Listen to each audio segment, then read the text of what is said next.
L'objectif de cette visite en Chine serait d'engager la Chine aux côtés de l'Europe pour faire pression sur la Russie.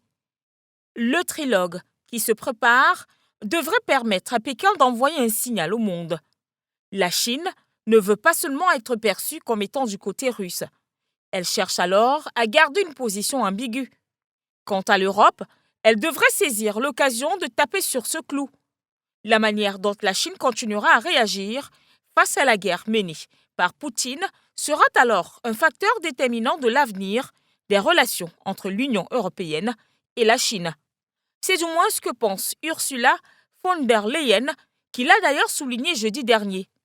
Le président français et la présidente de la Commission européenne devraient faire des droits humains une priorité lors de leur visite à Pékin cette semaine, redoutant que les discussions sur la guerre en Ukraine éclipsent le sujet.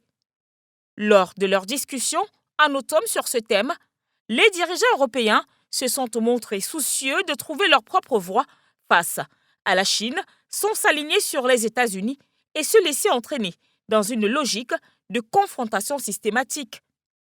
C'est aussi l'occasion d'une mise au point à destination des États et institutions de l'Union elle-même que von der Leyen appelle à une coordination étroite au sujet de la Chine et bien sûr à contrecarrer des tactiques qui viseraient à diviser pour mieux régner. Un message d'une limpidité inédite. Dans un discours justement attendu sur l'avenir des relations entre l'Union européenne et la Chine, Ursula von der Leyen, présidente de la Commission, a averti que l'attitude de Pékin vis-à-vis de la Russie de Poutine sera déterminante.